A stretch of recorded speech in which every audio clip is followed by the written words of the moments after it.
Gentlemen,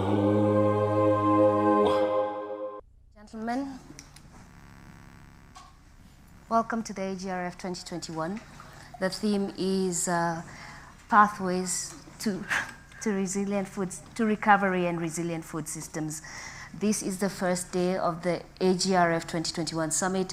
We had a pre-summit yesterday with over 250 speakers and 31 sessions. So we are excited to see this session take place. On the panel today, we are joined by Professor Hamadi Boga of the Ministry of Agriculture.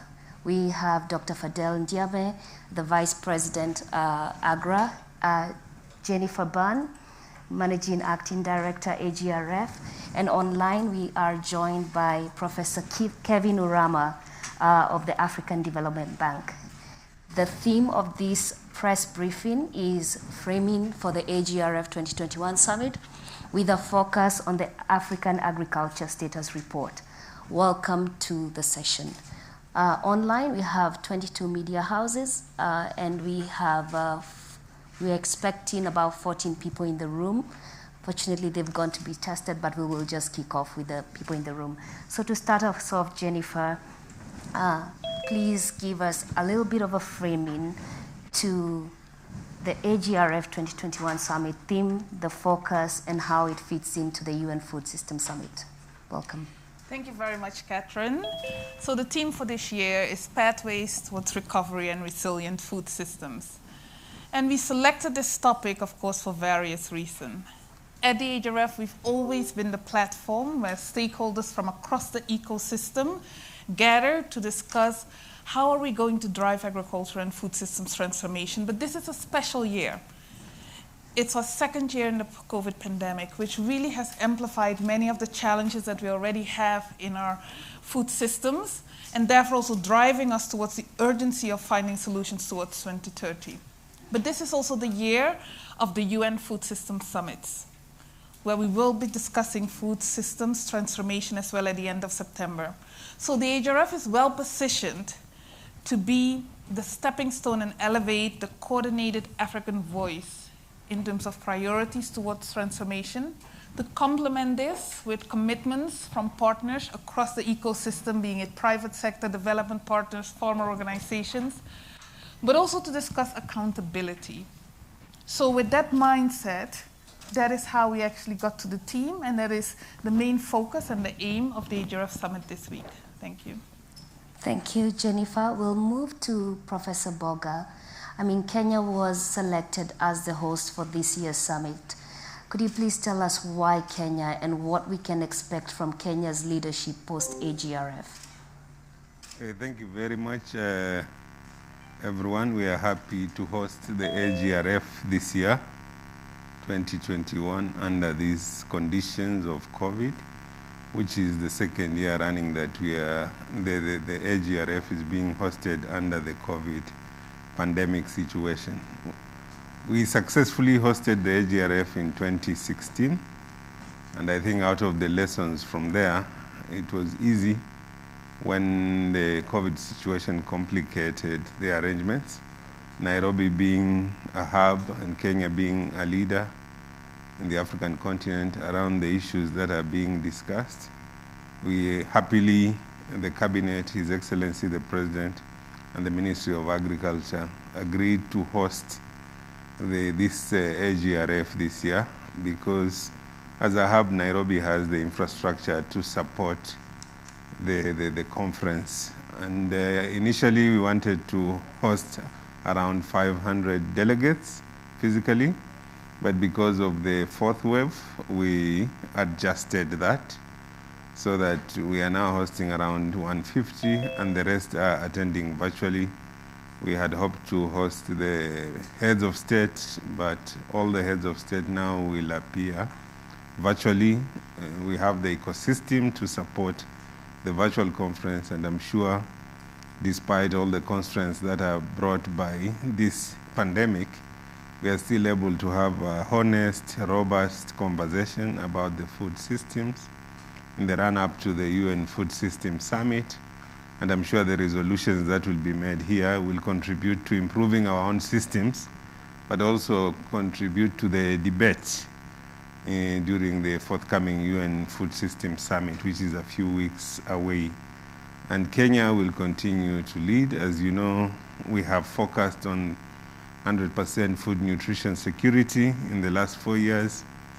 We have developed the agriculture sector transformation and growth strategy, which defines the way we want to conduct our agriculture business and the production of food, tackling some of the themes that are being discussed in this conference. And the ideas that will come out of this, of course, will go into improving our execution. So we are happy to host the world, because although it's Africa, but the world is here, of private sector, farmers, civil society organization, governments, UN agencies, other development partners.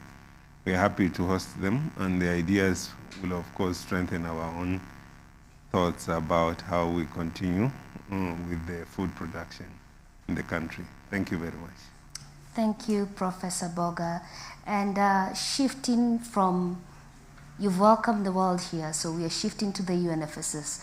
And I want to invite Professor Kevin Urama from the African Development Bank. He's one of the 4 technical experts who led on the Africa Agriculture Status Report. This year's report is titled A Decade of Action, Building Sustainable and Resilient Food Systems in Africa.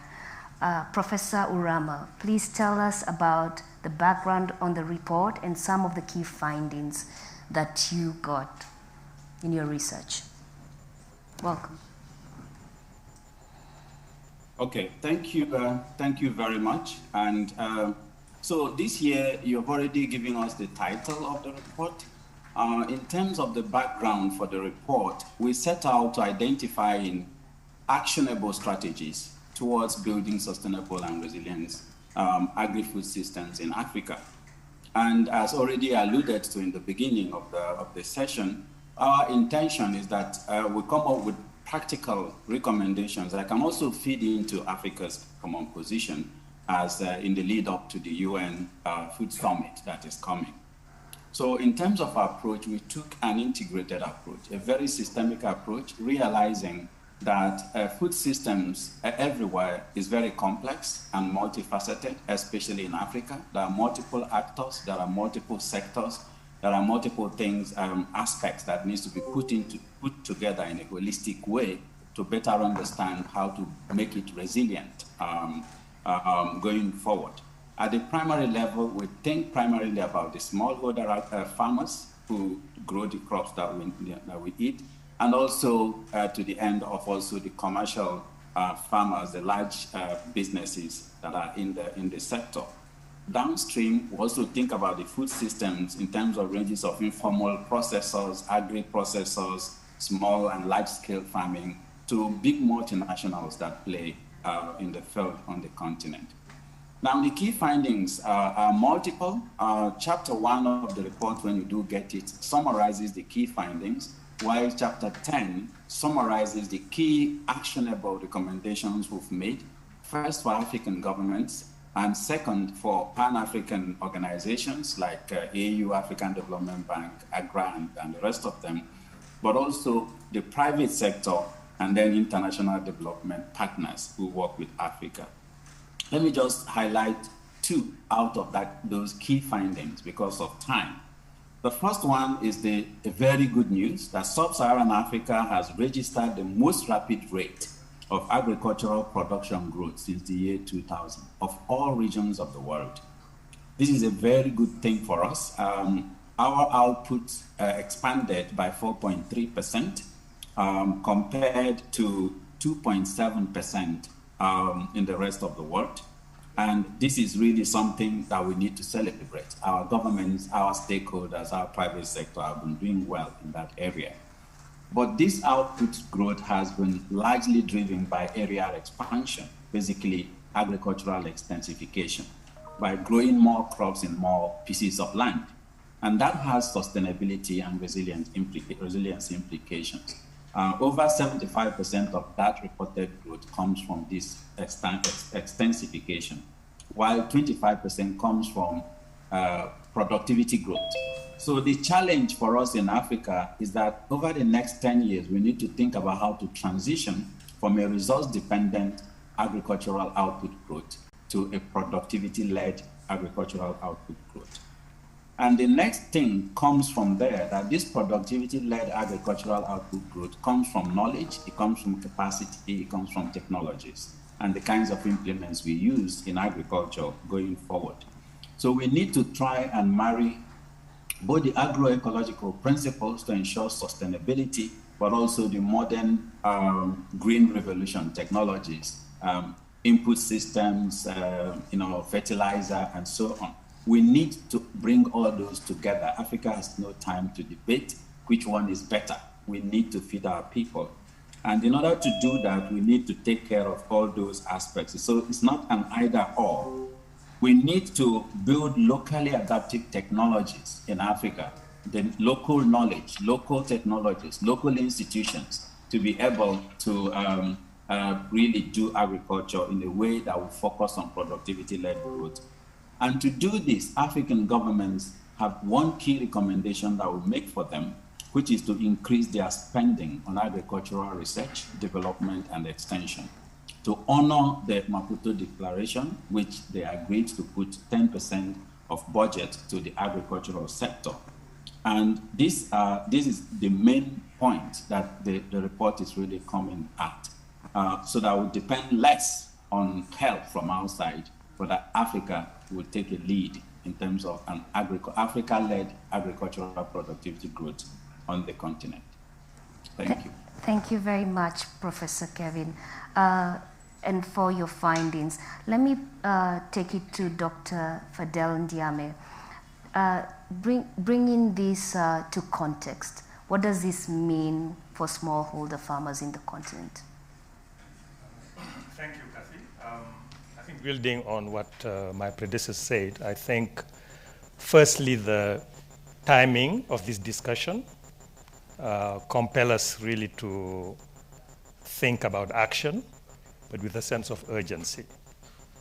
It's very clear that we have 10 years, 10 harvesting seasons remaining before to meet the SDGs. Now, the implication is, even though we have had, and Professor Kevin just mentioned it now, as a continent, we have made a lot of progress in increasing production, but to put it plainly, we have done it the wrong way. It's not sustainable. We expanded area. What is required is a more sustainable, more productivity-driven approach, which requires a new way of thinking about our performance, not only in terms of agriculture, but also in terms of food system. We speak to the whole value chain, from production to processing to consumption, not only producing more, producing better food, high quality and affordable food. I think it puts the conversation in a new format of really making progress on all the metrics of the SDG: productivity, nutrition, employment, and sustainability. Now, the practical implication for smallholder farmers is they need to have access to knowledge about agricultural practices, but also about the natural resource base on which those practices take place. And the idea is to be able to know exactly what the soil required to enable you to produce without really deteriorating your soil. That's required technology. I mean, digital is going to be very important. And I think one of the lessons that COVID taught us is, despite the progress that we have all made, all the gain can be reversed because of dysfunctionality of the supply chain. Therefore, you need significant innovation from a technical point of view, from an institutional point of view, but also from a policy point of view, to make sure that we are able to meet those objectives. For smallholder farmers, I think the opportunity is African government, to the point that Kevin, and I'm glad that the PS is here, and he's a scientist himself, really have to walk the talk and meet the commitment of rededicating themselves to supporting agriculture, especially investing in research, extension, and making sure that adapted, up-to-date knowledge is available and accessible to smallholder farmers.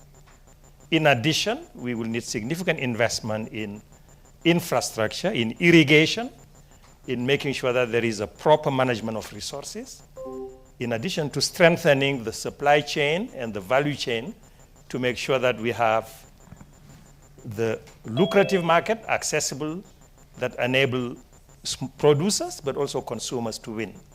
So it's a completely game-changing approach to food system, which require a lot of cooperation between government and the private sector, between smallholder farmer, large-scale farmer.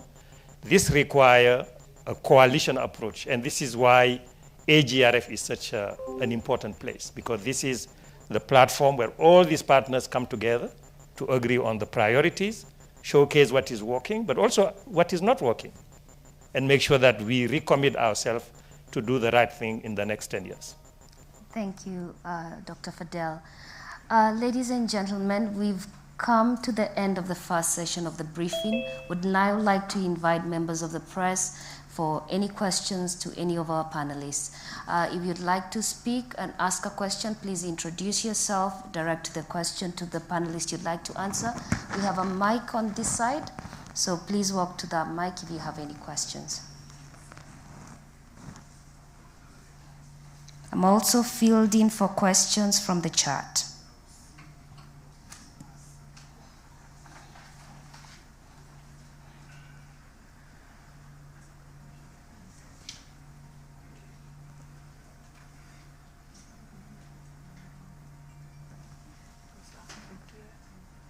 Yeah.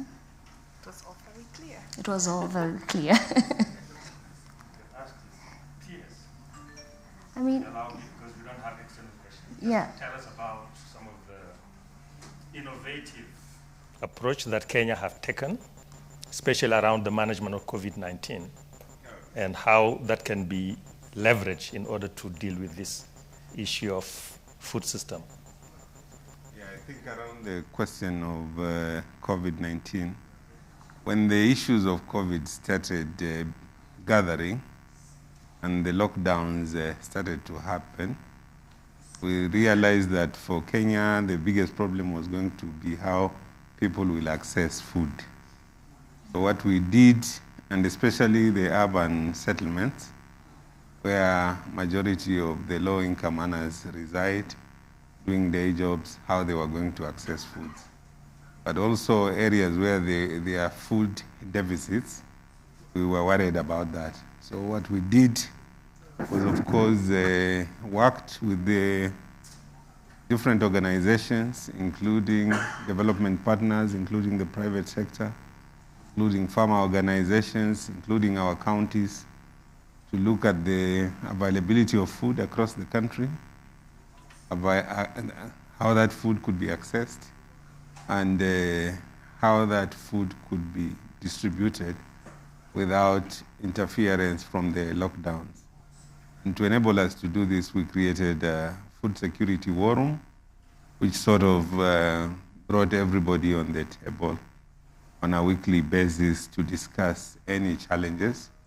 And together we developed guidelines that enabled us to operate smoothly. And we also mapped the urban poor who had been laid off because of the lockdowns, and especially in the urban settlements. We instituted a cash transfer system so that on a weekly basis they were getting some money through cash transfer, through mobile M-Pesa. And that way we have been monitoring continuously. Now the food security war room has become a permanent feature of the ministry. The meetings are bi-weekly because we know the pandemic is still around, but also because we know there are other threats. I think around the same time of the pandemic, we were also facing a locust invasion. So we were also focusing on that threat, also at the same time reporting on the fight against the desert locusts so that we could assure that food is accessible, food can be distributed, processing goes on, and that the prices are stable. And we also were monitoring imports from the region and also monitoring food stocks globally, especially for commodities like rice and wheat, where we have a deficit. And so we were constantly updating our food balance sheets to make sure that everything went smooth. I think for the last 2 years, all the prices of the commodities have remained stable, and most of our interventions have been effective. And I appreciate the collaboration from all stakeholders, and we'll continue to collaborate going forward. Thank you very much, Professor Boga. We have a question from the chat from Joseph.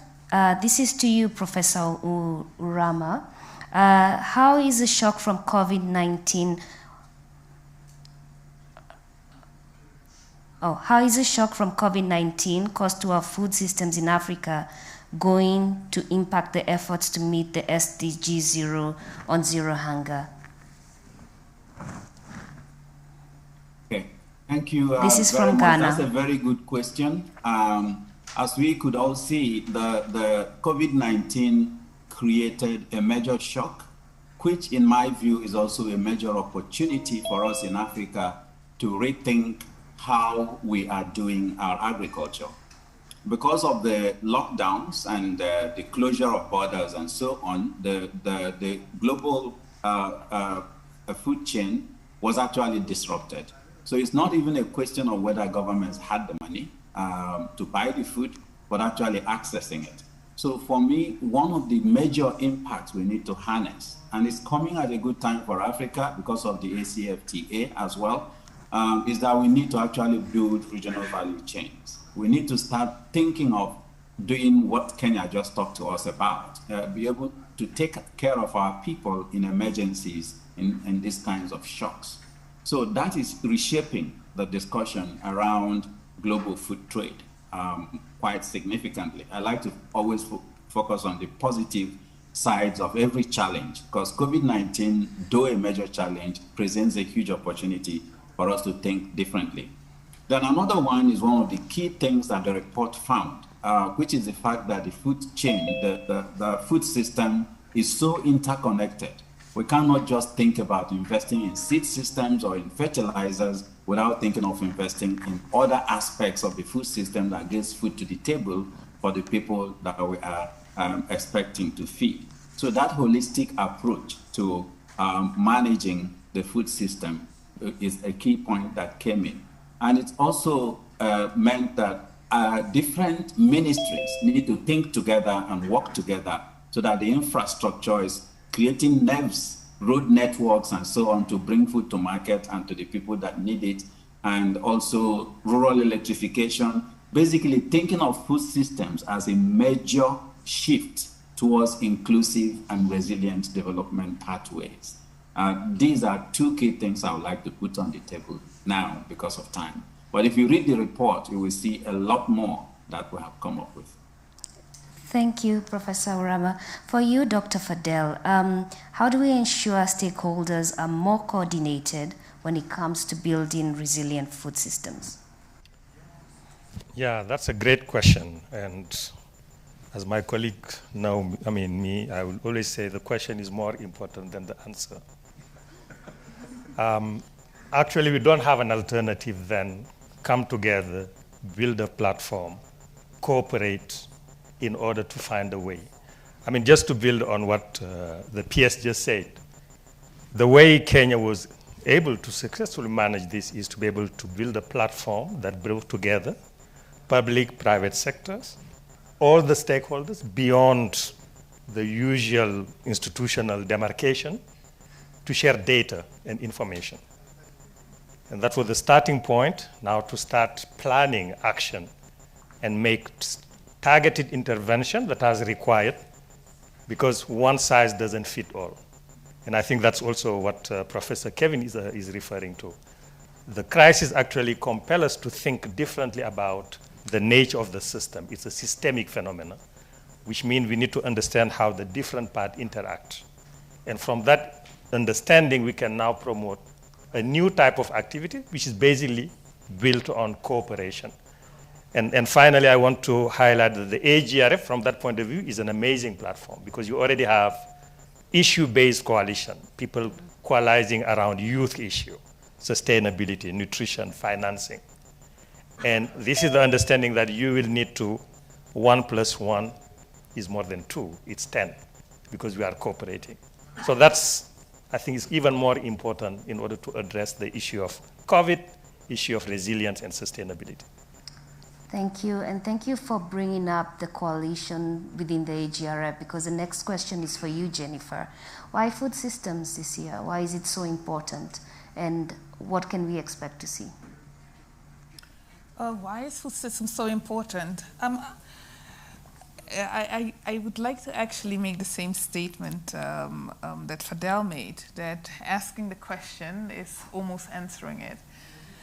If we really want to achieve our goals of zero hunger, we have no other choice than have a holistic approach, an ecosystem approach when it comes to food security, agriculture, value chains, nutrition, consumption, political environment. It's all in the mix. And what it translates into, once again, is co-creation, alignment, accountability across all the different partners and the stakeholders. And that is something that is reflected even in the way how the AGRF, as the leading conference on agriculture on the continent, is being shaped. Our significant partner is the Kenyan government, who has already stated, not just by PS Boga, but also His Excellency, clearly articulated awareness raising on what it takes to transform our food systems and what the role is in of each and every stakeholder. So that's basically the mandate that we have. The AGRF is a platform of over 20 partners who throughout the year work together to align their programs, interventions, and their visions as well, and to shape this whole advocacy platform that engages with thousands of people all over the world who all prioritize the targets and the goals towards zero hunger that we have on this continent. So asking the question is answering it. A, it's critical. B, we're working on it. But C, we have to increase urgency, and we have to learn from good examples from others all across the continent. And we have to look at the type of interventions that are scalable. So that is what this conference is about, and that's also what food systems transformation is about. Thank you, Jennifer. We have a question, and we only have, I think this is the last question we'll take because we have only 4 minutes, and this is to you, Professor Boga. So climate change is here, it's on us. How is the government working to help farmers adapt and become more resilient? I think in our agriculture sector transformation and growth strategy, the issue of resilience to climate, resilient to pandemics, resilient to other shocks is given priority. And the ministry has developed programs together with development partners that are focusing on building resilience. Almost every program now that we develop has a component on resilience. And the focus is especially to make the farmer be supported by a knowledge base about agroclimate. For that, we have Kenya Meteorological Department partnering with CALRO and creating a big data platform which provides farmers and stakeholders with agro-weather information so that they can plan ahead their farming activities based on the agro-weather information that is available constantly. And at the same time, the big data platform also provides other early warning systems to enable the farmers be warned about impending weather issues that could affect their farming activities. We have also invested a lot in agro-pastoral systems that take cognizance of the fact that weather has become unpredictable. So there's a lot of structures that deal with water harvesting, from water pans to dams to boreholes to hay sheds that are channeled in the, especially ASAL counties, but also elsewhere, to support the communities there as they carry out their farming activities. So in the ministry, we have almost like 5 programs, either supported by the ministry itself or by World Bank or by African Development Bank, and basically focusing on these areas And it's not just the ministry. The Ministry of Water also has similar programs. The county governments have similar programs. The Ministry of Devolution through NDMA has similar programs.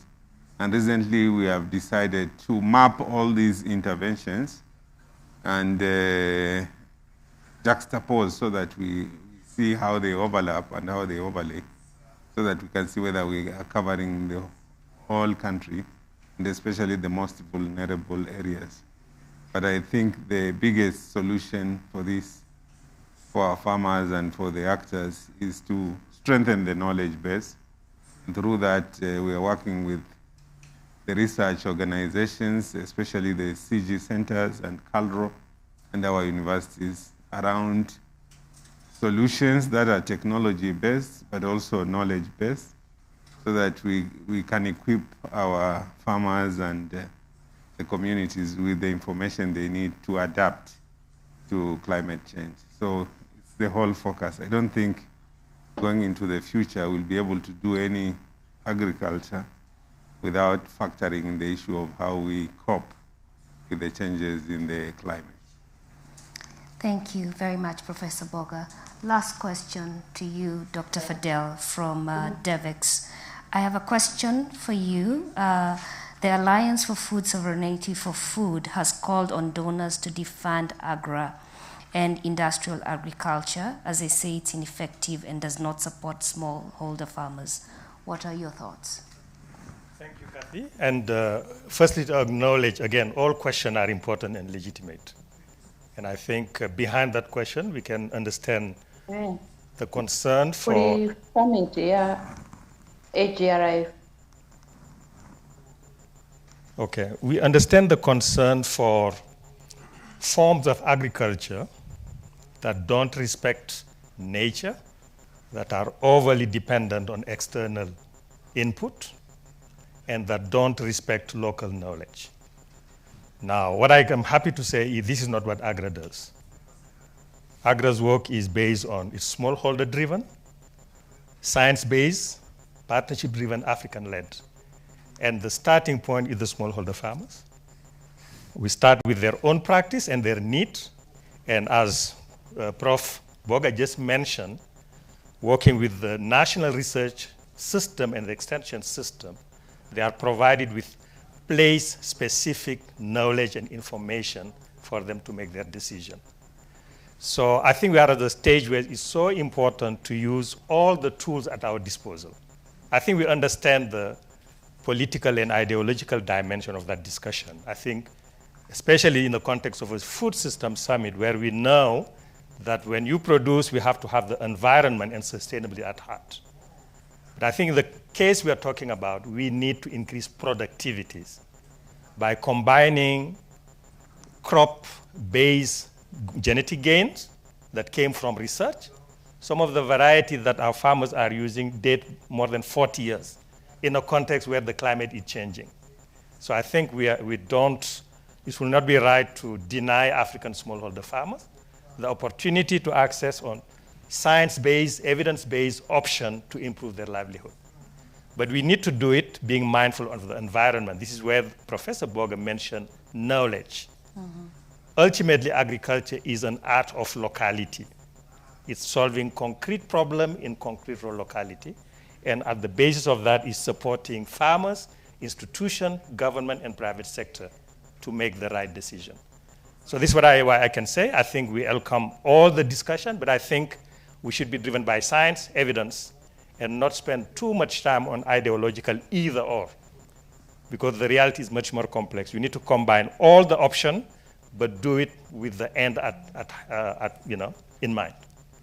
Thank you. Thank you so much, Dr. Fadel. We have overrun our session, so we are going to close this briefing. Thank you so much to Professor Orama. Thank you so much, Jennifer. Thank you, Dr. Fadel. Professor Boga, we thank you for Kenya's leadership, and we see you tomorrow. Hello.